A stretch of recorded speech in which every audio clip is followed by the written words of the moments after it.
If your vehicle is showing a P0463 code, in this video I'll explain what it means and how to go about fixing it. What is a P0463 code? It stands for Fuel Level Sensor Circuit High Input. In simple terms, on many vehicles the fuel pump is located inside the gas tank. Mounted to the fuel pump assembly is the fuel level sensor. This sensor uses a float that moves up and down with the fuel level. As the float moves, the sensor sends a signal to the onboard computer, indicating how much fuel is in the tank. When there's a problem with that signal, the computer sets a P0463 code, and the system needs to be diagnosed to find out why. Possible causes of a P0463 code. First, check your fuses. In most cases, if a fuel pump fuse or relay fails, the entire fuel pump might stop working. However, depending on the vehicle, there may be multiple circuits, so it's always a good idea to inspect all related fuses.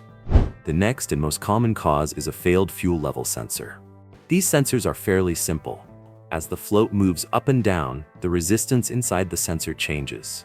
When the fuel tank is full, the resistance is usually very low. As the fuel level drops, the resistance increases. The onboard computer knows these expected values and uses them to calculate the fuel level and display it on the gauge. You can test the fuel level sensor using a multimeter to see if it's working properly. First, you'll need a wiring diagram for your specific vehicle to identify which wires connect to the fuel level sensor. This can vary depending on the make, model, and year, so having the correct schematic is important. Once you know which two wires in the harness are for the fuel level sensor, you can test the sensor's resistance. Set your multimeter to ohms, connect the leads to those two wires, and note the resistance reading.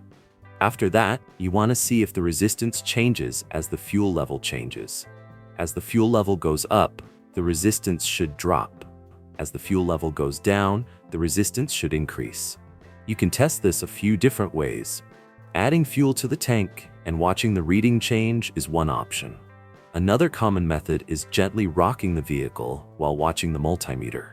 As the fuel sloshes around in the tank, the float should move and the resistance value should change. If the resistance doesn't change at all, that's a strong sign the fuel level sensor has failed. You can also remove the entire fuel pump assembly and bench test the fuel level sensor, although this can be a bit of a hassle. Once it's out, check the resistance while manually moving the float. When the float is at the lowest position, the resistance should be high. As you move the float upward, the resistance should steadily decrease. The change should be smooth, with no sudden spikes, dropouts, or dead spots. If you see any irregular readings, that usually means the internal contact points in the sensor are worn or damaged. Testing it this way is a reliable method, even if it takes a little extra effort. If the fuel level sensor tests fine, the next thing to check is the wiring harness. Look for issues like open circuits, shorts, or poor connections. Some vehicles also have a fuel tank ground wire that can cause problems, although if the pump is running normally, a bad ground is less likely. Still, it's something to keep in mind when troubleshooting. Another possible cause is the fuel level float itself. Over time, especially if a vehicle has been sitting for 6 months or longer, old gas can cause rust or corrosion inside the tank. This can make the float get stuck in one position or even damage it. Sometimes the float loses buoyancy or a component breaks, preventing it from moving freely. If the float is stuck, it will give incorrect readings to the fuel level sensor. And that's basically it. If you have anything to add, feel free to leave a comment down below. If this video was helpful, please click like, subscribe to the channel, and have a great day.